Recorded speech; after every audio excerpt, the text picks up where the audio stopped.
The task was incredibly difficult, and the stakes couldn't have been higher.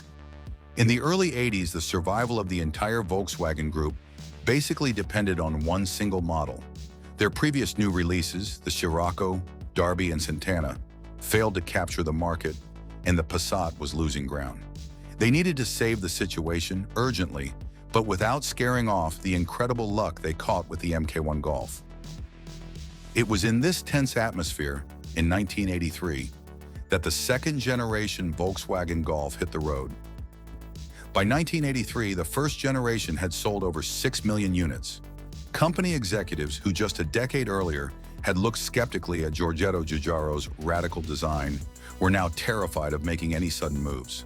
The market's success almost felt like a fluke, and they wanted to hold on to it at all costs. That is exactly why the new car, despite a massive amount of engineering work and a completely new body, visually looked like a mere copy of its predecessor. The lines retained the signature proportions and that thick C-pillar, which became the Golf's calling card for decades. Interestingly, Giugiaro did make sketches for the second generation, but the Germans got cold feet about radical changes and decided to refine the old Italian design themselves. The look of the Mark II Golf deserves special attention. Basic European versions had the usual two large round headlights, but to make the sporty GTI stand out from traffic, the Germans gave it a grille with 4 headlights. Eventually, this more aggressive quad-light front end became an option for standard civilian cars too. But for the American market, Volkswagen prepared a completely different design. Cars built at the Westmoreland plant in Pennsylvania received distinctive rectangular headlights. Today, this so-called Westy front is a true exclusive and highly hunted by fans of the model worldwide. Underneath, the Mark II Golf moved into a whole new weight class of comfort. The car became noticeably larger, and its aerodynamic drag coefficient was significantly reduced. The rear suspension was entirely borrowed from the Passat. All this extra size went straight to the passengers and the trunk. Journalists at the time wrote that the rear space felt like a class above. The trunk grew substantially, and with the seats folded down, it turned the car into a minivan. Although in classic German tradition, you had to pay extra for the ability to fold the rear seats flat in sections. The interior was completely revamped. More comfortable seats, a modern dashboard, and a much more effective heating system. Among the new solutions were a larger plastic gas tank and a space-saver spare tire instead of a full-size one.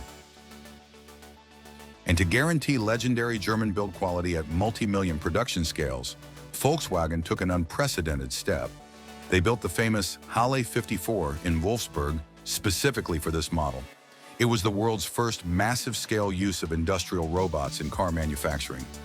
Automation handled almost a quarter of all assembly operations, which in the early 80s looked like pure science fiction, allowing them to pump out cars at an unseen pace.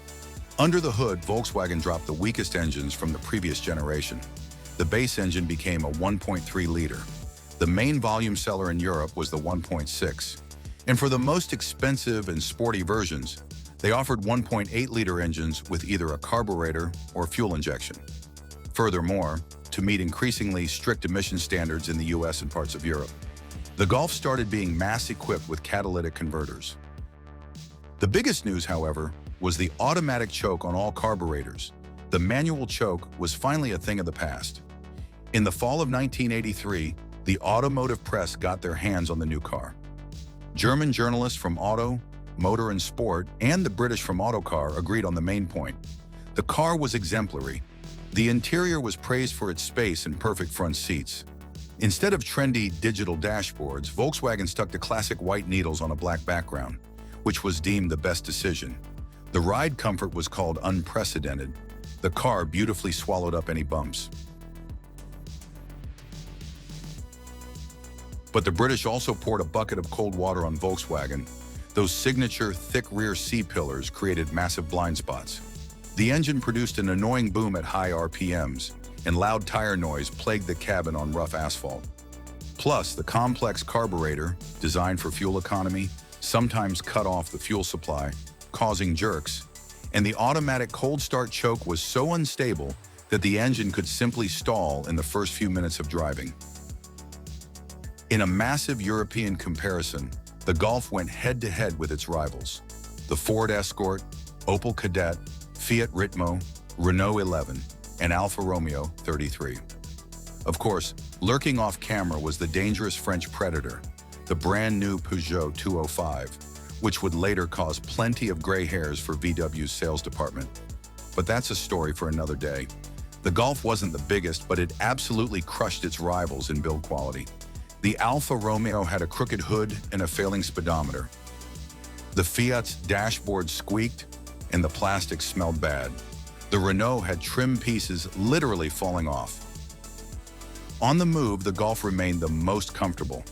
The Fiat and Alfa were bone-jarringly stiff, and the Ford Escort received the lowest marks for dangerously tuned handling.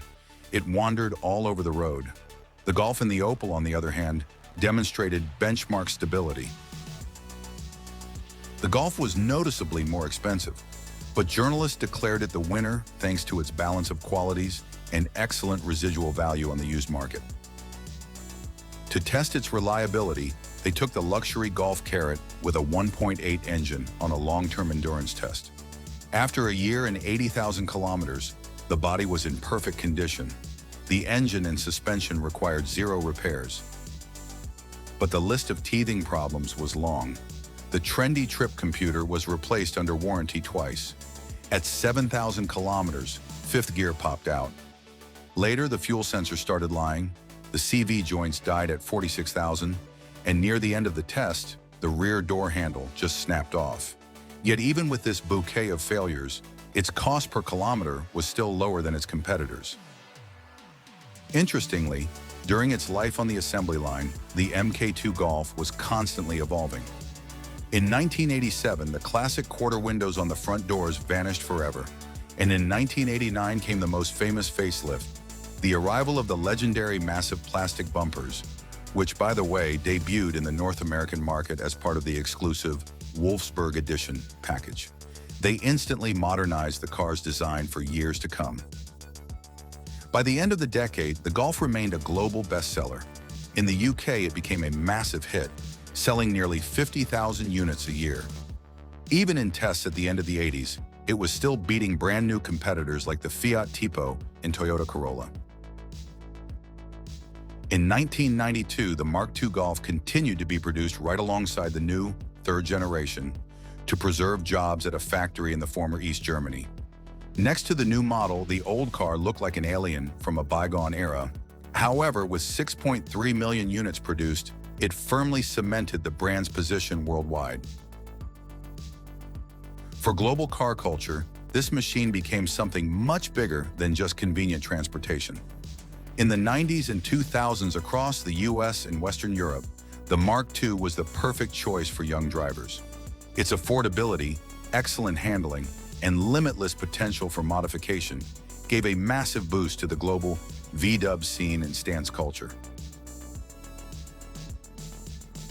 Enthusiasts from California to London are still building incredible projects based on these hatchbacks today, setting trends in street car culture. So how do you remember the Mark II Golf? Did you or your friends dream of owning one? Or is there one still sitting in your garage? Be sure to share your story in the comments. Over time, this car smoothly transitioned from the status of a cheap used runabout into the category of recognized global classic. And those familiar lines still look fantastic today. Now, we intentionally left out the crazy G60, the body-on-frame Country, the all-wheel drive Synchro, and the legendary GTI. Each of those deserves its own dedicated video, and we will definitely come back to them soon.